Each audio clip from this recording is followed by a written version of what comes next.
Good afternoon. I want to begin our discussion today with what may seem like a simple question, but one that cuts to the very heart of everything we shall explore together. What is the difference between an investment and a speculation? Okay. Now, I know many of you have come here expecting technical formulas, intricate calculations, perhaps some secret method for selecting securities that will multiply your capital rapidly. But I must disappoint you if that is your expectation. What I offer instead is something far more valuable, though admittedly less exciting, a framework for protecting your capital while allowing it to grow steadily over time, and more importantly, a method for protecting yourself from your own worst instincts. An investment operation, as I define it, is one which, upon thorough analysis, promises safety of principal and an adequate return. Operations not meeting these requirements are speculative. You see, the distinction is not merely semantic. It represents a fundamental difference in approach, in temperament, and ultimately in outcome. The investor calculates.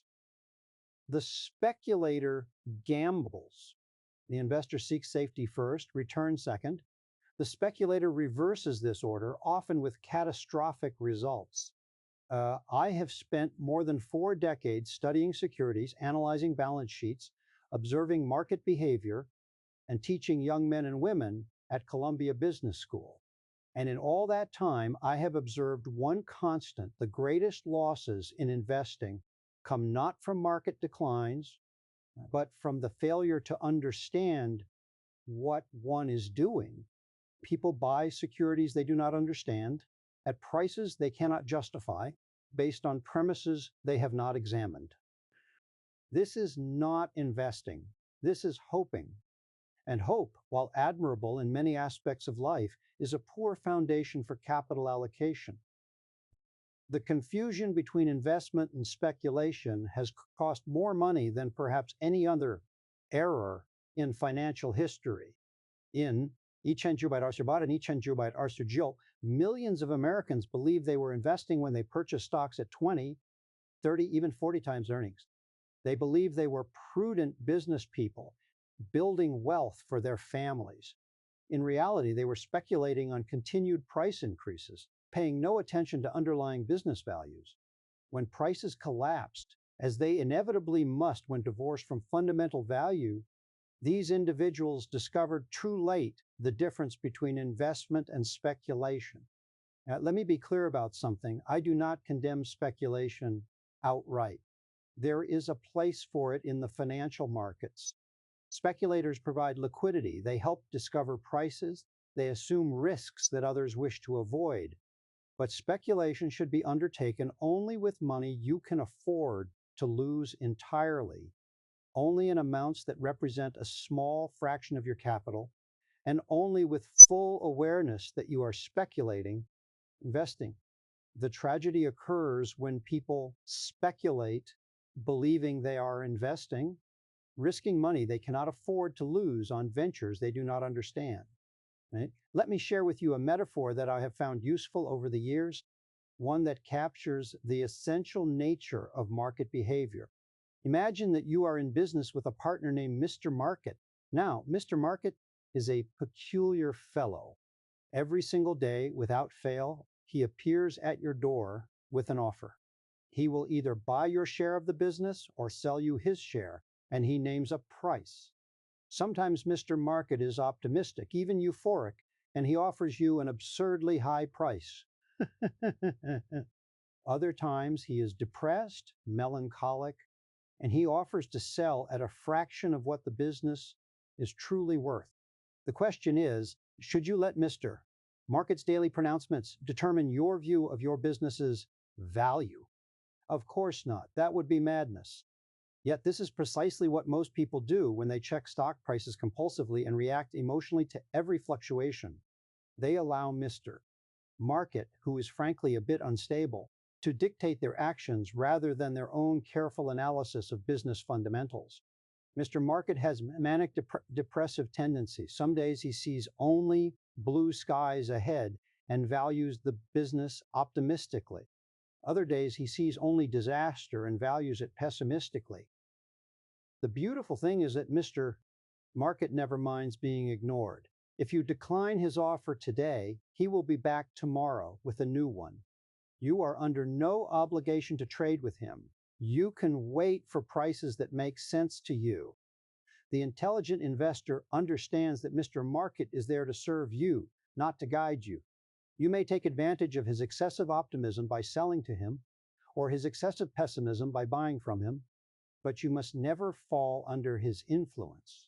This requires a certain psychological fortitude that is, I regret to say, rather uncommon. Most investors have it. They feel brilliant when everyone else is enthusiastic and fearful when everyone else is despondent. This ensures they will buy high and sell low, the exact opposite of what creates wealth. I have watched this pattern repeat countless times. During a bull market, as prices rise day after day, investors become increasingly confident. They view recent gains as evidence of their investing acumen. They increase their commitments, often borrowing money to do so. They dismiss warnings about valuation as the pessimism of those who don't understand the new era. Then, when the inevitable correction arrives, they are psychologically and financially unprepared. Confidence turns to fear, and they sell at precisely the wrong time. Now, let us turn to what I consider the cornerstone of sound investment philosophy, the margin of safety. This concept is so fundamental that everything else we discuss will, in some way, refer back to it. The margin of safety is the difference between the price you pay for a security and its intrinsic value. It is your cushion against error, bad luck, or unforeseen circumstances. Suppose you determine through careful analysis that a company's stock is worth $50 per share. Its earning power, its assets, its competitive position, its management, all these factors weighted appropriately lead you to this conclusion. If you pay $50, you have no margin of safety. If something goes wrong, if your analysis contains an error, if business conditions deteriorate, you will suffer a loss. But if you pay $30 for that same security, you have a margin of safety of 40%. This cushion protects you against the vicissitudes of fortune and the imperfections of analysis.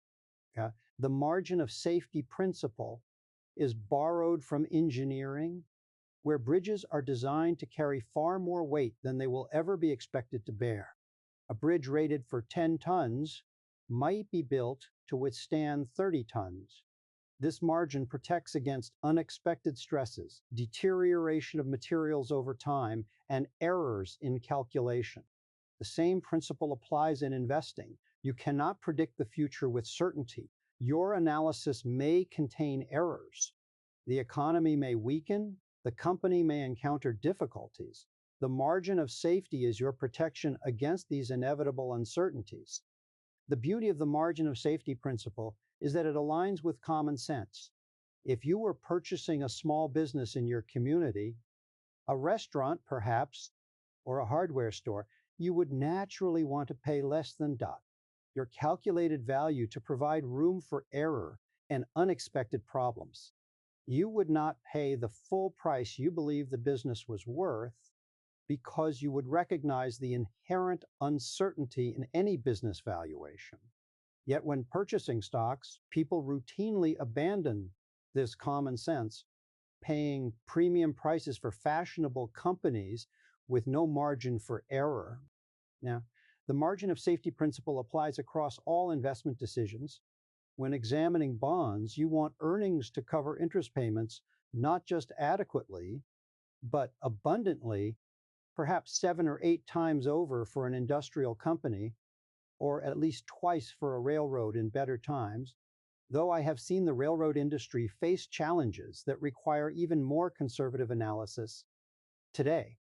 When examining stocks, you want to pay substantially less than your calculated intrinsic value. How much less?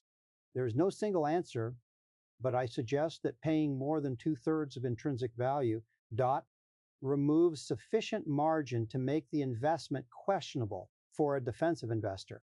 Now, let me illustrate with a concrete example. Suppose you are analyzing an industrial company that has earned an average of $4 per share over the past 7 years. The company carries moderate debt, has paid dividends consistently, and operates in a stable industry.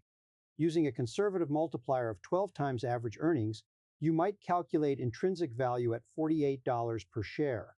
A margin of safety approach suggests purchasing only if the stock is available at $32 or less. That is, at 2/3 of your calculated value or better. This may seem overly cautious.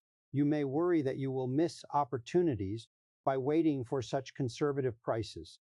But consider if you purchase at $48 and your valuation proves optimistic, perhaps because a recession reduces earnings or because competition intensifies, you may suffer a significant loss.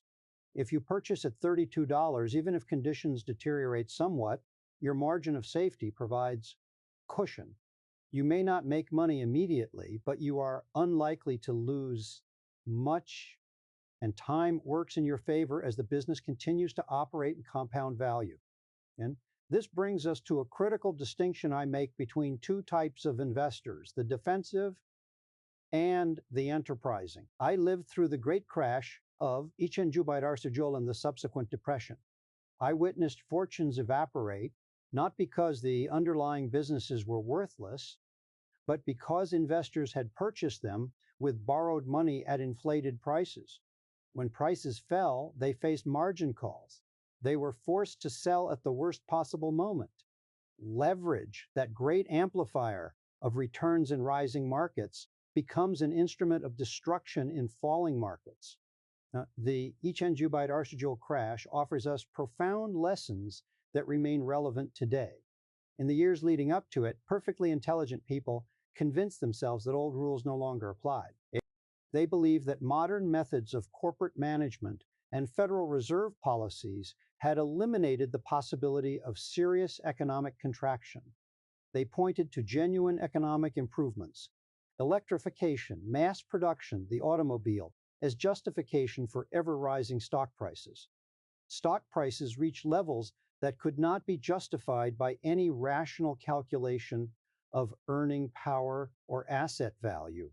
Yet people bought eagerly, certain that prices would continue rising. I remember the atmosphere of that time.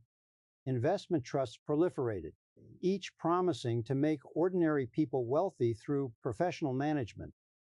Stocks were purchased on 10% margin, meaning you could control $10,000 worth of stock with only $1,000 of your own money. People who had never before invested suddenly became experts, offering stock tips to friends and neighbors. The shoeshine boy and the taxi driver discussed the market enthusiastically.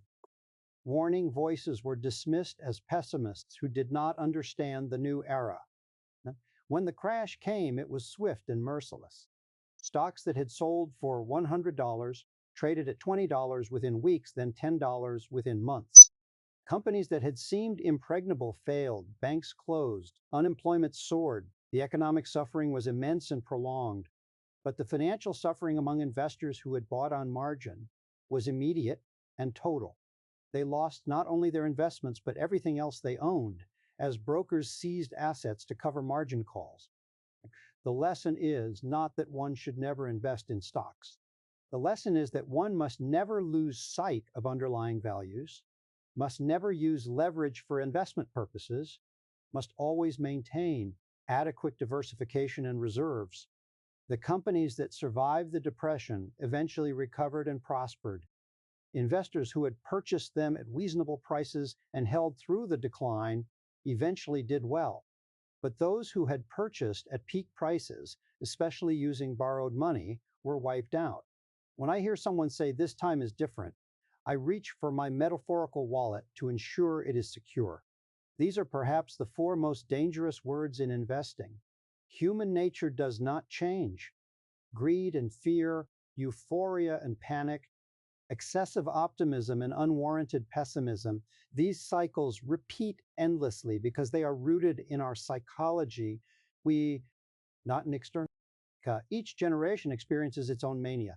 For our parents' generation, it was the railway boom and subsequent bust. For my generation, it was the Ichen Julbeit Arcers's stock market bubble. Future generations will have their own manias, driven by whatever new technology or financial innovation captures popular imagination. The specific focus changes, but the pattern remains constant. Initial reasonable enthusiasm, followed by excessive optimism, followed by speculation divorced from value, followed by collapse. Now, let me address the question of intrinsic value more concretely. How does one determine what a business is truly worth? This is not a mystical process, though it does require judgment. You begin with earnings, not a single year's earnings, which may be abnormally high or low, but an average over a period of years, perhaps 7 or 10. This smooths out the business cycle and gives you a more reliable basis for analysis. Why average earnings over 7 to 10 years? Because businesses are cyclical. Even the most stable company will experience better years and worse years, depending on economic conditions, competitive dynamics, and random. A single year's earnings might be depressed by a strike, a temporary disruption, or economic recession. Conversely, they might be elevated by an unsustainable boom, a one-time gain, or temporarily favorable conditions. By averaging over a full business cycle, you get a more realistic picture of normal earning power. Next, you examine the balance sheet. What are the company's assets? What are its liabilities? Is there substantial working capital? That is, current assets minus current liabilities. A company with strong working capital can weather difficult periods without resorting to distressed borrowing or dilutive equity issuance. It can pay its bills, meet payroll, and maintain operations even when business slows. Working capital is like a financial cushion, and you want your investments to have adequate cushions. You look at the long-term debt. Is it manageable relative to earning power? A company burdened with debt is vulnerable to any downturn in its business or the broader economy. During prosperous times, debt seems harmless, even beneficial, as it magnifies returns on equity. But when difficulties arise, debt becomes an albatross. Interest must be paid regardless of earnings. Principal must be repaid or refinanced. A company with excessive debt may be forced into bankruptcy even if its underlying business is sound, simply because it cannot meet its obligations during a temporary downturn. I generally prefer companies with debt to equity ratios below 50% for industrial concerns, though utilities with their stable earnings can safely carry more. But these are guidelines, not rigid rules. The key is whether the company's earnings are sufficient to cover interest payments comfortably, by which I mean at least 7 or 8 times over for industrials, and whether the debt maturity schedule is reasonable with obligations spread over many years rather than concentrated in the near term. You consider the dividend record. Has the company paid dividends consistently over many years? This demonstrates both earning power and management's commitment to shareholders. A company that has paid dividends through good times and bad, through war and peace, through prosperity and recession, is a company that has proven its resilience. Dividends also impose discipline on management. A company committed to dividends cannot easily squander earnings on empire building or foolish acquisitions, because shareholders expect their dividends to continue. I am sometimes asked whether a dividend yield or growth is more important. For the defensive investor, I believe yield is more important because it is certain, whereas growth is uncertain. A stock yielding 5% provides that return regardless of what the market does with the stock price. Growth may or may not materialize, but the dividend check arrives quarterly whether the market is up or down. For the enterprising investor willing to analyze carefully, a low-yielding or non-dividend paying stock may be acceptable if purchased at a sufficient discount to intrinsic value, but even then, some current return is preferable to none. You examine the growth rate, but cautiously, many investors become intoxicated by growth projections, paying enormous premiums for companies expected to grow rapidly. But growth is uncertain, and forecasts are frequently wrong. Industries change, competition intensifies, technology shifts, management missteps. A company growing at 20% annually for 5 years may grow not at all for the next 5 years. Or it may grow, but at the cost of such large capital investments that little value accrues to shareholders.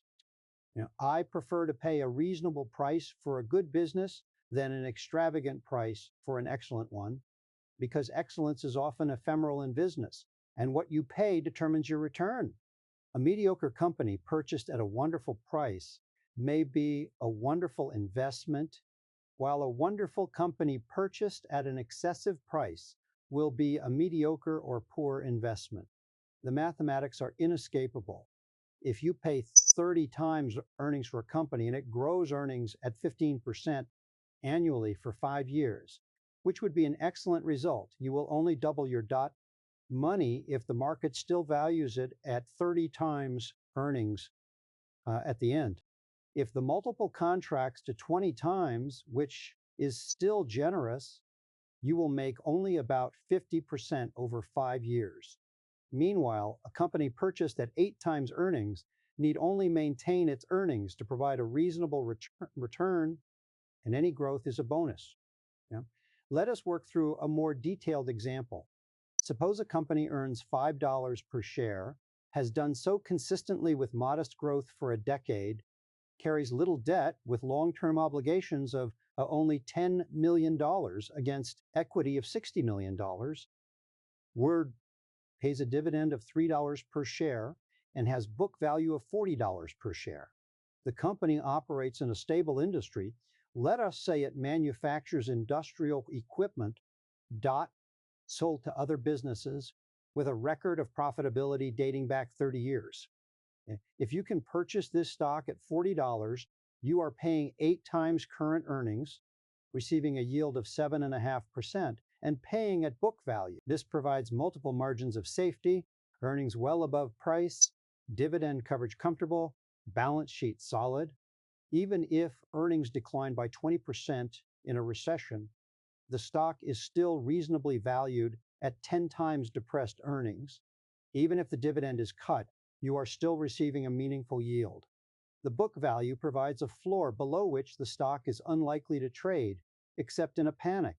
Compare this to a glamorous growth company earning $1 per share, paying no dividend, trading at $60 per share. The company has grown earnings rapidly in recent years, and investors expect this growth to continue.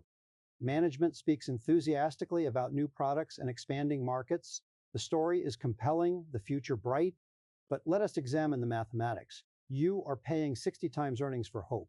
If earnings grow at 25% annually, an excellent rate for 3 years, earnings will reach approximately $2 per share.